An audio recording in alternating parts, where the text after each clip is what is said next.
Hello everyone! Welcome back to atong YouTube channel and welcome sa atong mga new listeners. Excited na ba mo sa atong mga bagong episode o bagong drama? Yes, na ating mga bagong drama Bisaya. Mag-subscribe na mo sa atong YouTube channel sa Radio Drama Bisaya and hit the notification bell aron ma-notify mo sa atong mga bagong uploads. And sa mga nag-atang sa atong mga new episode, mao niya ang sumpay sa atong drama.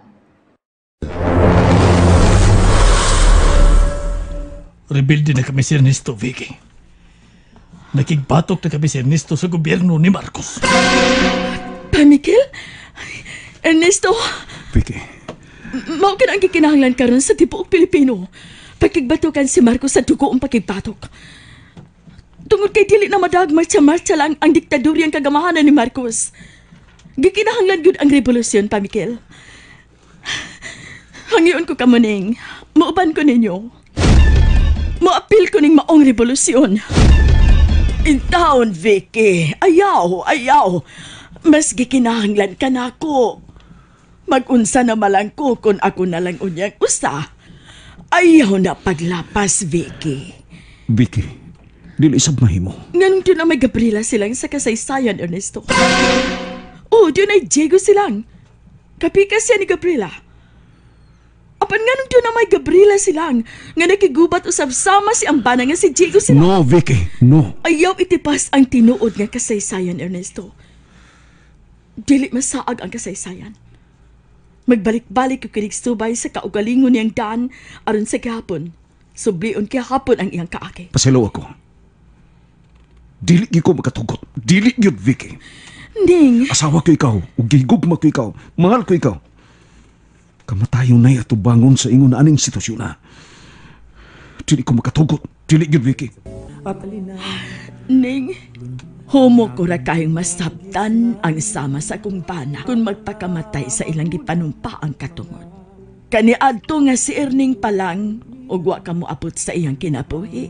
Humo ko gyapon kaayong nasabtan nga magpakamatay usap ang akong anak tungod sa gilabanan niyang katungod. Apan ang lisod gyud kaayong sabton, kay dili gyud ako masabtan kung unsa may rason nimo nga asawa sa akong anak mo apil sa gipanumpaan sa akong anak. Kung mawa si Miguel, hupaya ang gipati kong kasakit. Kung mawa si Erning, hupayon ko ang gipati mong kasakit. Kung duha kitang nawagtangan sa atong kimahal, magtinabangay kita sa pagapuhap sa atong gipati. Kaysa ako na lang unyang usa, kung simbag ko ng tulo na kamong mawaon niya, mao nga ayaw, Vicky. Ayaw, gyud. Na nakasulat. Ego na ni, husto na ni. Sigurado ka, Kunching?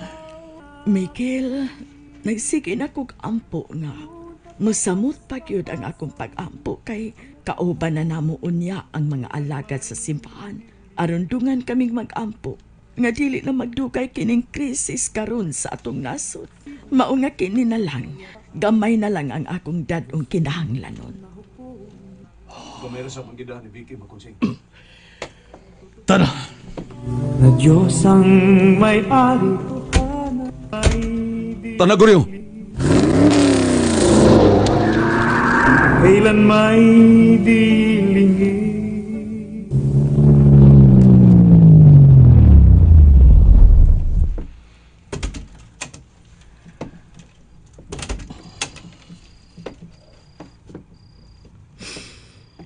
Miguel, Kunching. pag-amping taon mo, Oh, Kunching. Oh. Tungod nimo. Buhi paghapon kong makikita o dyan nimo. ayaw mo pagbuwag si Ernesto, ha? Ernesto, Ma, ayaw mo pagbuwag kay si Papa nimo, ha? oh, makonsing. Pagaksak ko, Miguel. Kunching. Dali, Ernesto. Pagaksak ko ninyong duha. Dali dayon. Kadukay pa ni mo duol. Oh, makonsing. Abi ninyo, dili lang kay ang Pilipinas ra, kundili tibuok kalibutan. nga gugma unta ang magari sa matagpation sa tao. Wa gyud untay panghitabo nga ingon ani. Kung gugma lang unta ang magari, malinawon unta ang pagbarog sa yutang gisaad nga mao ang Israel. Kung magari lang unta ang gugma, wa untay hilom nga panagdumtanay sa Rusya ug Amerika. May panag-uyunay unta sa malungtarong kalinaw ang China ingon man ang Amerika. Kung doon na lang unta kitay gugma sa usag-usa, wa untay pamuno ang bangis sama aning pamunuan karon sa Pilipinas. Kung doon na lang untay gugma sa usag-usa, husto unta ang pagpahat-pahat alang ni adtong way pagkaon. Kung may gugma lang unta, way gobyerno nga ingon ani, ug wa sad untay NPA. Amping taon mo, among mga minahal. Vicky, ayaw pasagdis mo makonsing. Oning, ako niya pasaling. Giwat na mo sa mga madre. Tanahon una-muna mo ni Papa Miguel. Ato na miningon, pag-amping ha. Mahal ta kaayo kanin. Mahal sab kay ka nako. Tana, makunching. Amping Miguel. Tuwa na sila, Ning. Tana pa Miguel.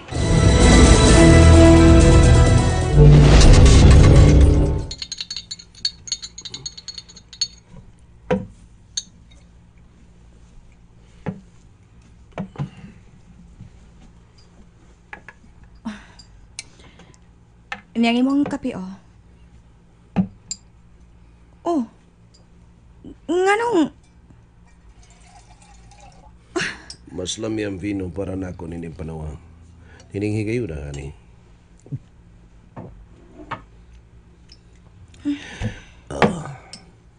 Iyabo ng imong kape. Ingon mangkod ka nga magpakutaw kag kape. Oh, dinin lang ni lamisa.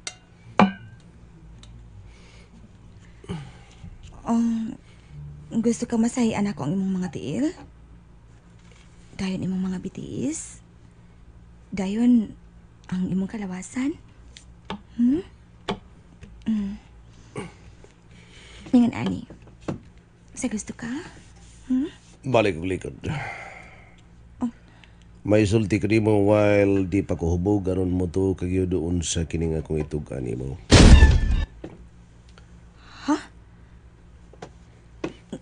Ngano? Usa may ituganin mo na ako, Han. Usa, kasurrendero na mo? Manaog na ba si Marcos sa Malacanang? Musurrender na mo, honey? Unya, usa may mahitabo ni mo? Paghilo mo eh! Oh. Surrender! Surrender ko taon! Sila na lang? Sa ako nang gigiyon kanimo. Atrasan ka sila bisag gamay ni Marcos. Worried na kaayo ko. Labi na nga, gisigig balik-balik sa radyo o telebisyon ang awhag ni President Reagan nga pagka naugo na si Marcos sa Malacanang. Utro sa nas Reagan! Sa may labot niya sa Pilipinas! Sa may labot niya ni Marcos!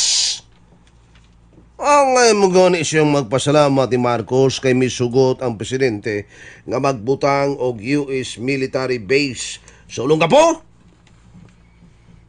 Ang angay manglayas mao silang mga oposisyon.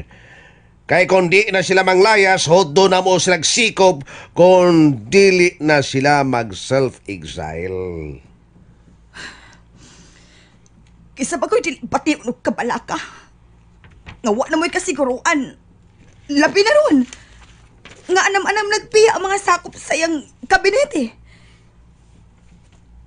Nasa'y nadakpan ko nun nila nga mga sundao. Dili basab ko nun katuhuan kay matod pa sa mga balita.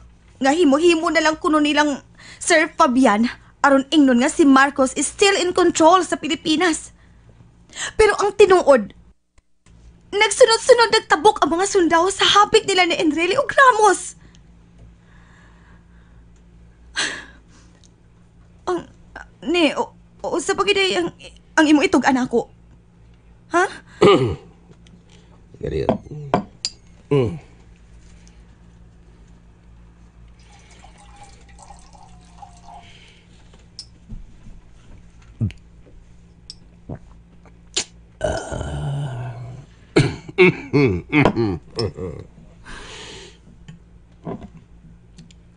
Julie, ayaw na pag-una-unaan na kay sultihan ka. Hait pa sa labaha ang utok ng imong panang. Meaning, kung magkinaon sa manggani ning gobyerno nga akong gilabanan, aduna na ko'y instant kayo nga plano nga magpabilin gihapon kong untouchable. Bisan ka na pang kuri kong ang mupulig lingkod sa Malacanang. Understand? Kana lagi, kon makalingkod man gani. Pero no.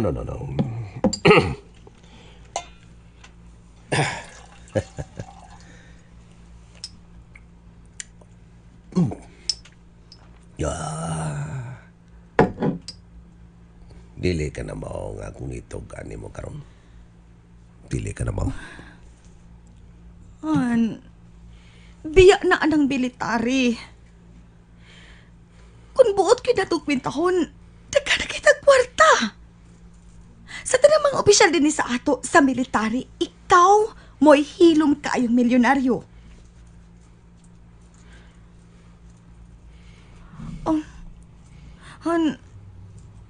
Sige na, be. Usa ba na nang nagapahasol ni mo?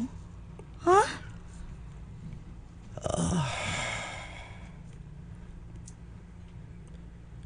Si Vicky. Si Vicky? Nga naman si Vicky? O bisan siya, huwag naman gid ko gandahin niya. Pero nga naman ay si Vicky.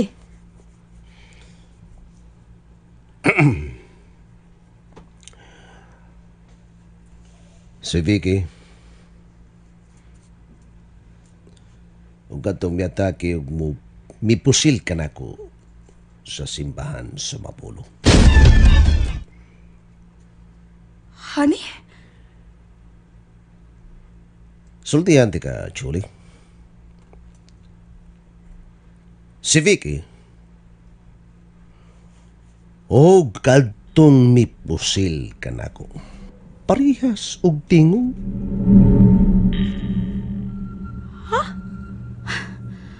Honey, wa ko makasabot.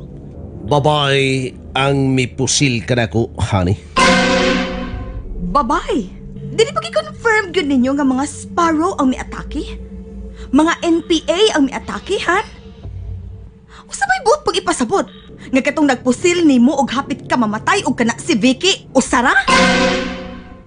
O sabay di ay, nag-cover si Vicky nga asawa ko nohay ni Erning, pero ang tinuod, usaday siya kay NPA? And there you have it, everyone. Thank you for listening for today's episode. Stay tuned for our next episode. Bye-bye.